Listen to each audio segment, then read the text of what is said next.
जब महाराज युधिष्ठिर इंद्रप्रस्थ पर राज्य करते थे, वे काफ़ी दान आदि भी करते थे। धीरे धीरे उनकी प्रसिद्धि दानवीर के रूप में फैलने लगी और पांडवों को इसका अभिमान होने लगा। एक बार कृष्ण इंद्रप्रस्थ पहुँचे और भीम व अर्जुन के साथ वार्तालाप कर रहे थे। वे उन्हें बता रहे थे कि कैसे महाराज बलि ने वमन को 3 पग भूमि दान में दी थी। अभी अर्जुन के मन में जिज्ञासा उठी। उन्होंने पूछा कि क्या अब तक संसार में महाराज बलि के तरह कोई दूसरा दानी हुआ है। इस पर कृष्ण ने अर्जुन को बताया कि वर्तमान में कर्ण ही सबसे दानी है और उनके द्वार से आज तक कभी कोई खाली हाथ नहीं लौटा है। कृष्ण के मुख से कर्ण की प्रशंसा सुनकर अर्जुन को बड़ी ईर्ष्या हुई और वे कृष्ण से कहने लगे कि हमारे भ्राता युधिष्ठिर भी बहुत बड़े दानी हैं। उन्होंने युधिष्ठिर की प्रशंसा करनी शुरू की। तब कृष्ण ने उन्हें बीच में ही टोक दिया और कहा, हमने कर्ण जैसा दानवीर और नहीं सुना। पांडवों को यह बात पसंद नहीं आई। भीम ने पूछा, कैसे? इस पर श्री कृष्ण ने कहा कि वक्त आने पर बताऊंगा। कुछ दिनों के बाद सावन का माह शुरू हो गया और वर्षा की झड़ी लग गई। उस समय एक याचक युधिष्ठिर के पास आया और बोला, महाराज, मैं आपके राज्य में रहने वाला एक ब्राह्मण हूँ और मेरा व्रत है कि बिना हवन किए कुछ भी नहीं खाता पीता।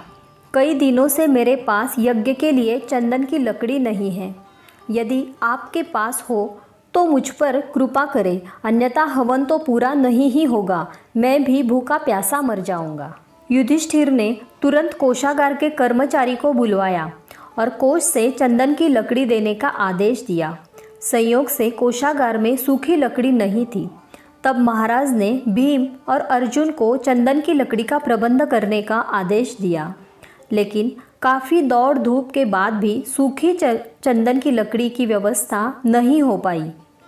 तब ब्राह्मण को हताश होते देख कृष्ण ने कहा, मेरे अनुमान से एक स्थान पर आपको लकड़ी मिल सकती है, आइए मेरे साथ। ब्राह्मण की आंखों में चमक आ गई। भगवान ने अर्जुन और भीम को भी इशारा किया कि वे वेश बदलकर ब्राह्मण के संग आए।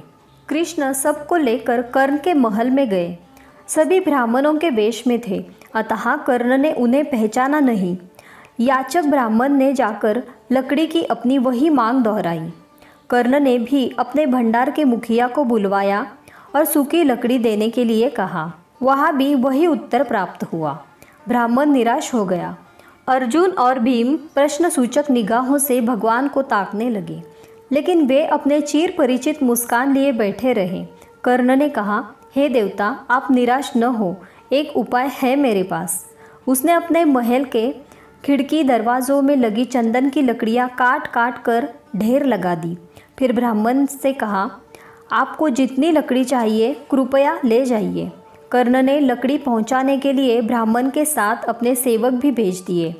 ब्राह्मण लकड़ी लेकर कर्ण को आशीर्वाद देता हुआ लौट गया। पांडव व श्री कृष्ण भी वहाँ से लौट आए। वापस आकर भगवान ने कहा, साधारण अवस्था में दान देना कोई विशेषता नहीं है। असाधारण परिस्थिति में किसी के लिए अपने सर्वस्व को त्याग देने का ही नाम दान है। अन्यथा चंदन की लकड़ी के खिड़की द्वार आपके भी महल में थे। हमें ऐसे कार्य में संलग्न करना चाहिए कि भगवान स्वयं हमें देखे।